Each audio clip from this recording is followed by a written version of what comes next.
नवजोत सिंह सिद्धू के इस्तीफे के बाद भी पार्टी का घमासान थमने का नाम नहीं ले रहा है। हालांकि पार्टी ने सिद्धू से बात करने और समझौता कराने के लिए 2 सदस्यों की कमेटी बना दी है, लेकिन पार्टी उनकी हर शर्त मानकर उन्हें मनाने को तैयार नहीं है। और इस बीच इस्तीफे के बाद सिद्धू ने एक वीडियो संदेश जारी कर अपनी लड़ाई को पंजाब के लोगों के हित में और मुद्दों की जंग करार दिया। 17 साल का राजनीतिक सफर एक मकसद दे नाल कीता है, पंजाब के लोगों की जिंदगी को बेहतर करना, टू मेक अ डिफरेंस और मुद्दों की राजनीति के उत्ते स्टैंड लैके खड़ना। यही मेरा धर्म सी, यही मेरा फर्ज सी। प्रदेश कांग्रेस अध्यक्ष के पद से इस्तीफे के एक दिन बाद नवजोत सिंह सिद्धू ने एक वीडियो संदेश जारी किया, तो इसके जरिए वो अपने फैसले का मकसद बताते दिखे। हालांकि उनका असली मकसद इस मुद्दे पर हो रही छीछा लेदर के बाद अपने इस्तीफे को जायज ठहराना दिखा। मुद्दों से समझौता नहीं करने के साथ ही हक और सच की लड़ाई का दावा करने वाले सिद्धू ने बयान के जरिए कुछ उन बातों का भी जिक्र किया जिनकी वजह से उन्होंने इस्तीफा दिया। मसलियां दी गल्लां करदे सी, वो मसले किथे ने, वो साधन किथे ने कि इन्हां साधनां दे नाल असीं आपदे मकाम तक पहुंचांगे। मैं ना ते हाई कमांड नूं गुमराह कर सकदा ते ना गुमराह होण दे सकदा। इस बयान के साथ ही सिद्धू ने एक ट्वीट भी किया जिसमें उन्होंने लिखा कि हक और सच की लड़ाई आखिरी दम तक लड़ता रहूंगा। सिद्धू इस बात पर जोर देते दिखे कि वो नैतिकता से समझौता नहीं करने वाले, सिस्टम में गड़बड़ी बर्दाश्त नहीं करने वाले, दागी नेताओं को सिस्टम का हिस्सा बनने से रोकने वाले, दागी अफसर को सिस्टम से बाहर करने पर उतारू और उसूल पर आंच आने पर टकराव वाले शख्स हैं जो किसी भी तरह की कुर्बानी देने को तैयार हैं। लेकिन जो बात पार्टी के मंच पर उठाई जा सकती थी उसे सरेआम करने के बाद सिद्धू फिर से अपनी ताकत दिखाने की भी कोशिश करते दिखे। सिद्धू के इस्तीफे के बाद पंजाब कांग्रेस में महासचिव योगेंद्र पाल ढींगरा, कोषाध्यक्ष गुलजार इंदर सिंह चहल और सरकार में मंत्री रजिया सुल्ताना के इस्तीफे को इसी से जोड़कर देखा जा रहा है। सिद्धू के इस्तीफे के बाद उनके घर पटियाला पहुंचने वाले विधायकों और पार्टी नेताओं का तांता और तेवर बहुत कुछ कहता नजर आया। बताया गया कि सिद्धू से मिलने अब तक 13 विधायक पहुंचे।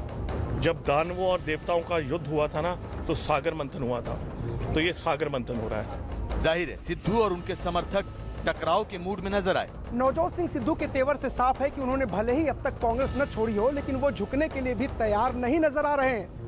इस मुद्दे पर पार्टी की हो रही किरकिरी और सिद्धू के रुख को देखते हुए कांग्रेस आलाकमान ने भी सख्त रुख अख्तियार करने के संकेत देने शुरू कर दिए हैं। अगर सिद्धू नहीं मानते हैं तो उनकी जगह पर नए अध्यक्ष की तलाश भी तेज कर दी गई है। असल में सिद्धू के काम करने का तरीका पार्टी को रास नहीं आ रहा है। अब पार्टी ने सख्त कदम उठाने का फैसला कर लिया है। यही वजह है कि इस्तीफे के बाद से पार्टी के बड़े नेताओं ने सिद्धू से किसी भी तरह की बात नहीं की। पार्टी सिद्धू को सोचने के लिए कुछ वक्त देना चाहती है। अगर सिद्धू इस्तीफा वापस नहीं लेते हैं तो पार्टी सख्त कदम उठाने से भी पीछे नहीं हटेगी। यही नहीं, सिद्धू के समर्थन में इस्तीफा देने वालों और आज कैबिनेट की बैठक में शामिल नहीं होने वाले मंत्रियों के खिलाफ भी कार्रवाई हो सकती है। सिद्धू के दबाव के बावजूद कांग्रेस नेतृत्व ना तो मुख्यमंत्री और ना ही किसी और मंत्री के महकमे में बदलाव को तैयार है। कांग्रेस आलाकमान के तेवर का अंदाजा इससे भी लगाया जा सकता है कि उन्होंने इस मामले को सुलझाने की जिम्मेदारी मुख्यमंत्री चरणजीत सिंह चन्नी को ही सौंप दी है। इसके बाद सिद्धू को मनाने के लिए परगट सिंह और राजा वडिंग उनके घर पहुंचे, लेकिन करीब 2 घंटे तक मान मनोवल की कोशिशों का कोई नतीजा नहीं निकला। अब तो ये भी कहा जा रहा है कि पंजाब कांग्रेस के नए अध्यक्ष की तलाश शुरू कर दी गई है और इस पद के लिए कुलजीत नागरा और रवनीत बिट्टू के नाम पर चर्चा हो रही है। माहौल बदलने लगा तो सिद्धू के घर के बाहर समर्थकों ने प्रदर्शन भी शुरू कर दिया। सिद्धू को हीरो बताने वाले समर्थक ये दावा करते दिखे कि सिद्धू पंजाब के हित के लिए काम कर रहे हैं। इस खींचतान के बीच मुख्यमंत्री चन्नी ने सिद्धू से बात की और मामले के जल्द सुलझने का भरोसा जताया। मैंने आज भी सिद्धू साहब से टेलीफोन पे बात की है कि पार्टी सुप्रीम होती है, सरकार पार्टी की आइडियोलॉजी को मानती है और उसके ऊपर चलती है। आप आओ, बैठकर बात करो, जिस तरीके से आपको कोई गलतियां लग रही हैं वो पहले भी आप कर सकते थे, आप भी कर सकते हैं। सिद्धू अपने रुख पर अड़े हैं और अब उनके रवैये ने आलाकमान के तेवर भी सख्त कर दिए हैं। इसलिए इस विवाद का क्या हल होगा, फिलहाल तो कहना मुश्किल है।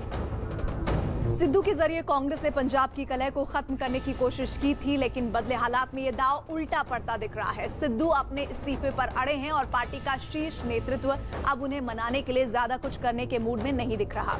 इस विवाद से कांग्रेस को कितना नुकसान पहुंचता है, ये तो आने वाला वक्त ही तय करेगा। भारतीय सेना की जाट रेजिमेंट की एक टुकड़ी ने एलओसी के उरी सेक्टर में किए 9 दिन के ऑपरेशन बलवान में न सिर्फ पाकिस्तान के आतंकियों की घुसपैठ को नाकाम किया, बल्कि एक आतंकी को जिंदा धर दबोचा। और फिर जब उस आतंकी ने अपना मुंह खोला तो पाकिस्तान की एक गहरी साजिश का पर्दाफाश हो गया।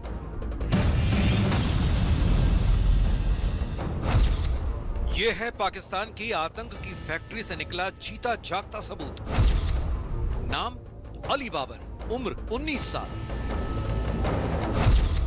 ये अली बाबर कौन है, क्या करता है, यहां इस वक्त क्यों है, सबसे बड़ी बात ये कैसे पाकिस्तान की खुफिया एजेंसी और पाकिस्तान की सेना को बेनकाब कर रहा है।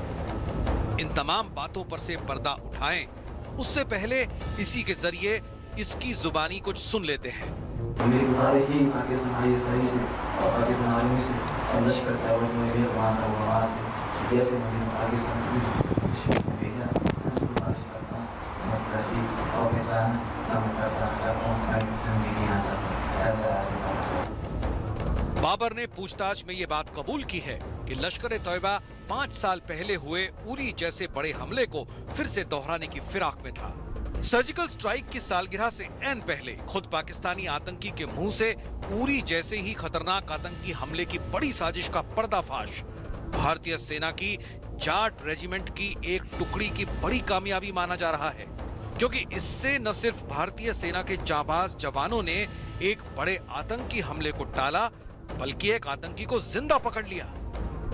पाकिस्तानी आतंकी अली बाबर ने पूछताछ में कई सारे राजों पर से पर्दा उठा दिया। उसने कबूल किया है कि आईएसआई के कहने पर ही वो भारत में हथियारों और गोला बारूदों की सप्लाई के लिए आया था और उसके साथ 6 लश्कर के आतंकी मौजूद थे। अली बाबर ने इस बात को भी कबूल किया है कि पाकिस्तान की खुफिया एजेंसी आईएसआई ने उसे पैसों का लालच दिया था। साथ ही दुनिया के सामने पाकिस्तानी फौज का वो चेहरा भी बेनकाब कर दिया कि कैसे पाकिस्तानी सेना आतंकियों की ट्रेनिंग में पूरी तरीके से लिप्त है, क्योंकि उसकी खुद की ट्रेनिंग मुजफ्फराबाद के इलाके में पाकिस्तान की सेना के कैंप में हुई है। बाबर ने पूछताछ में ये बात कबूल की है कि लश्कर तैयबा 5 साल पहले हुए उरी जैसे बड़े हमले को फिर से दोहराने की फिराक में था। भारतीय सेना की 19 इन्फेंट्री डिवीजन के जीओसी मेजर जनरल वीरेंद्र वत्स ने उरी में पाकिस्तान की बड़ी साजिश का पर्दाफाश किया है और ये अली बाबर उसी पर्दाफाश का जीता जागता सबूत है। उरी सेक्टर और एलओसी के पास का ये नक्शा असल में भारतीय सेना की उस टुकड़ी का वो ऑपरेशन एरिया है जहां आतंकियों को घेरा गया था। दरअसल 18 सितंबर को भारतीय सेना ने एलओसी के उरी सेक्टर में पाकिस्तान के 6 आतंकियों की एक घुसपैठ को नाकाम किया था।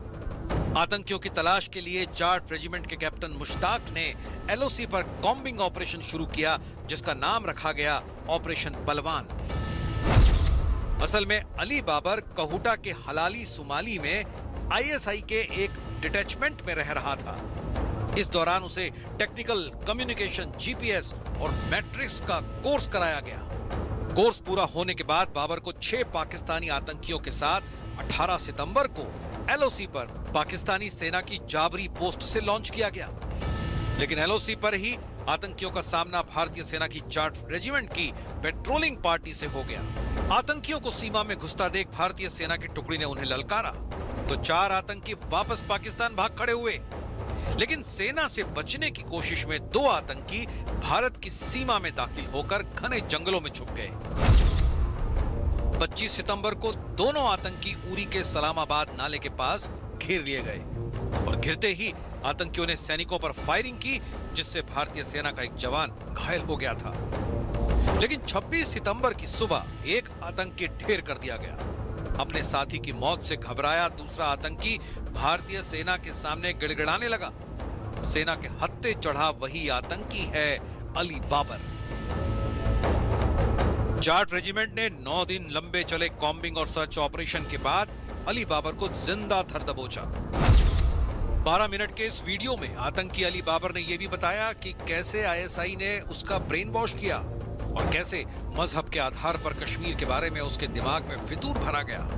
पकड़े गए आतंकी अली बाबर ने खुद कबूल किया है कि उसे आईएसआई ने पैसों का लालच दिया था और 20,000 रुपए बतौर पेशगी भी दिए थे। बाबर ने बताया कि उसे पाकिस्तान की सेना के जवानों और अफसरों ने गढ़ी हबीबुल्लाह में ट्रेनिंग दी थी और यहां उसे आतंकियों को हथियारों की सप्लाई के लिए भेजा गया था। और पाकिस्तान में हमारी कभी पार्टी का हिंदुस्तान में अभी तो फायर हुआ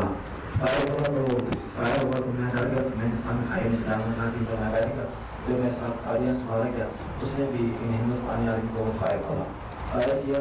तो जो हमारे दूसरे साथी जो छोड़ में आए थे तो दुकान के दो रहते थे अंदर आना था कोई पीछे चार लोग पीछे आने बाकी और हम दो अंदर के अंदर फायर गए थे। तो आज हम फैसला किया कि हम वापस चलते हैं, आगे नहीं जाना। फायर हो गया। तो फायर होने के बाद हम जब वापस निकले देखा तो हिंदुस्तानी आर्मी ने बाबे को घेरा और सील कर लिया था। फिर तो आगे बार में हिंदुस्तानी आर्मी फायर बोला उसमें साथ वो आदमी तंस उसको तो मार गिराया और मैंने देखी उसकी डेड बॉडी तो मेरे से बर्दाश्त नहीं हुआ।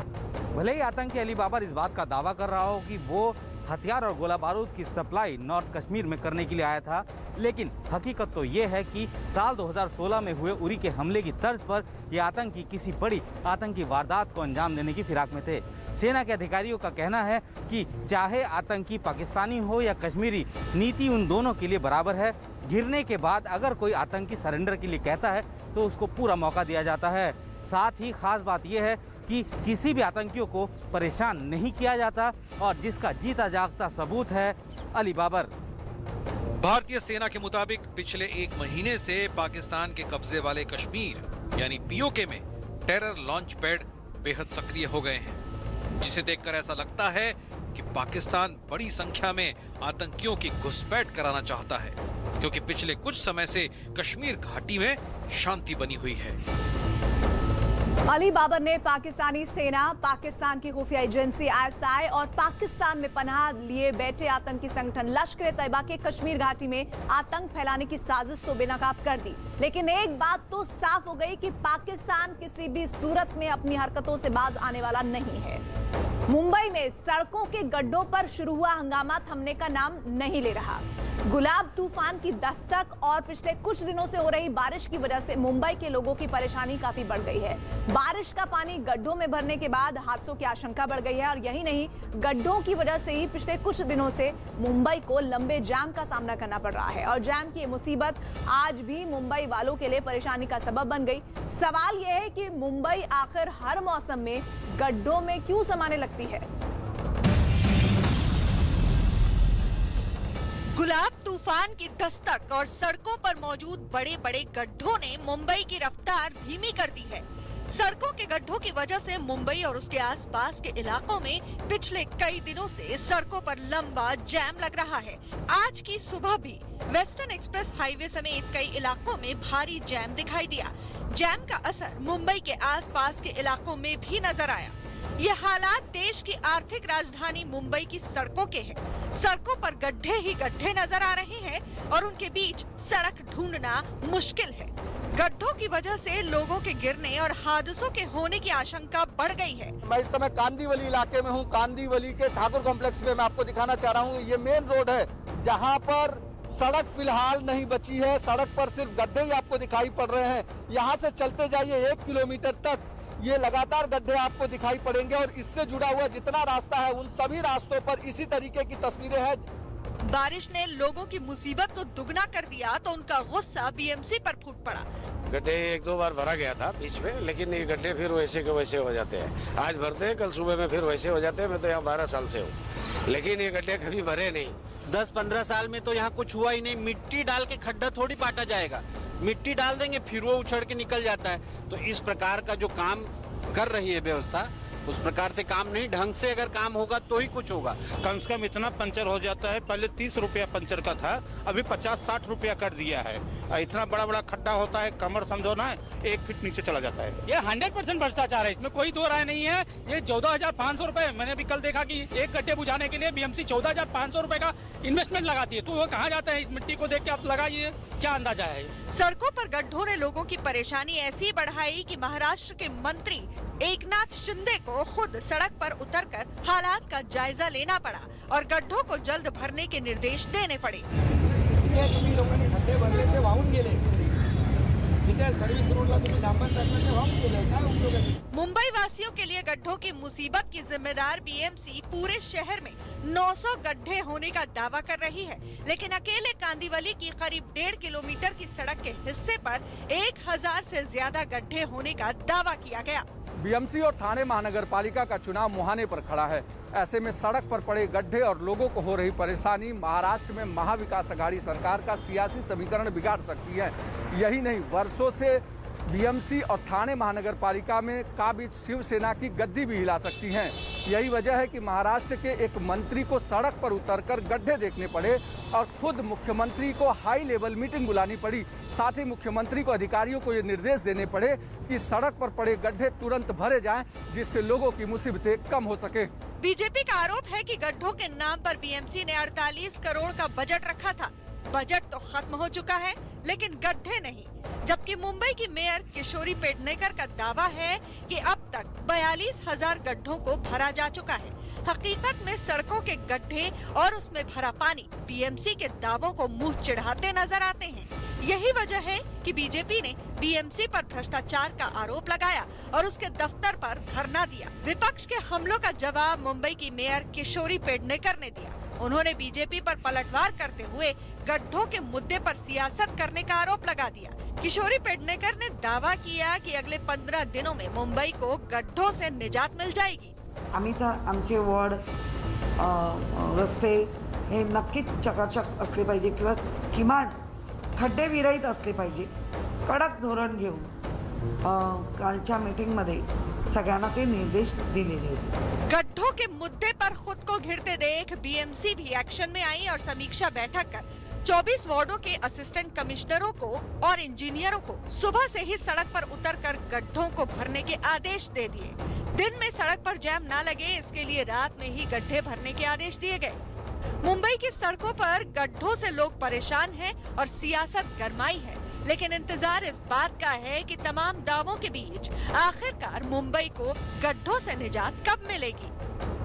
मुंबई और ठाणे में पिछले कुछ दिनों से गड्ढों को लेकर मामला और सियासत दोनों गरमाई हुई है। गड्ढों पर महाराष्ट्र सरकार को बीजेपी ने ही नहीं, एमएनएस ने भी कुछ दिनों पहले ही निशाने पर लिया था। एमएनएस ने सड़कों के गड्ढों वाली 500 तस्वीर की एक प्रदर्शनी लगाई थी।